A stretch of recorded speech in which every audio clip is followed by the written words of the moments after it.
Новата енергетска кризна состојба од денеска стапи на сила. Државната ЕСМ веднаш доби дополнителни 50 милиони евра и тоа директно од државниот буџет, откако пред неколку дена Министерството за финансии зема кредит во истата вредност од Шпарка се банка. Парите треба да бидат наменети за ЕСМ да го зголеми производството и да купи јаглен и мазут. Од денеска стапуваат на сила и мерките за штедење. За граѓаните и фирмите има само препораки, а за државните институции и санкции за директорите ако не се намали потрошувачката за 15%. Навечер треба да биде изгаснато уличното осветлување на секоја втора улица, исто како и декоративното осветлување на зградите на државните органи. Преку ден треба климатизерите да се постават на ладење на најмалку 27 степени, да се користат скалила, а не лифт, да се штеди на осветлување, да се гасат компјутерите по работа и минимално да се користат принтери. Од она што на првиот ден го видовме на терен, голем дел од институциите ги почитуваат мерките.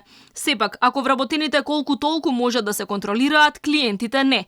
Така, на пример, во зградата каде што се сместени регулаторната комисија за енергетика, комисијата за хартија од вредност, македонска навигација и агенцијата за супервизија на осигурувањето, клиентите го користат лифтот до повисоките спратови. За волја на вистината тој не е осветлен, па треба да се возат во темнина. Председателот на РКЕ тврди дека денеска отишол на работа во истата зграда на 6-ти спрат, одејќи по скалилата. Ја денеска дојдов по скали на работа, имам проблеми со тежината и планирам да ја намалам.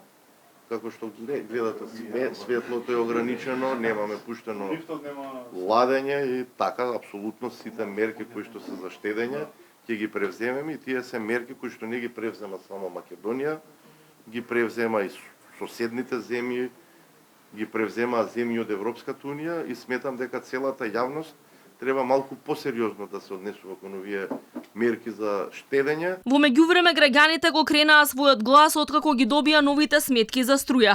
Револтирани се поради презентацијата на сумите, посебно за основниот продукт струјата, а посебно за мрежарина и дистрибуција. Гневни се бидејќи трошокот за пренос бил поголем од трошокот за струја. Бислимовски уверува дека се работи само за подетална презентација на сумите, но не и за скриен или дополнителен трошок. Сепак признава дека ставката за мрежарина била поскапена од 1 јули. Регулаторна треба да направи анализа и за маржите за трговците со струја, откако бизнисот го побара тоа поради превисоките цени на електричната енергија. Бислимовски вели дека измени може да се направат и дека моменталните маржи на трговците не надминуваат 25%. Откако опозицијата обвини дека ЕСМ вишоците домашна струја во раните утрински часови ги продава со попус од 50% кои трговците ги препродаваат и накрај завршуваат на странските пазари, Бислимовски вели дека овие вишоци би се изгубиле во системот, па добро било што воопшто и се продавале независно од цената. Од опозицијската ВМРО ДПМН веќе се изјаснија дека се против прогласување на енергетска кризна состојба, бидејќи според партијата тоа било начин да се склучуваат договори во 4 очи и да се краде врз грбот на граѓаните.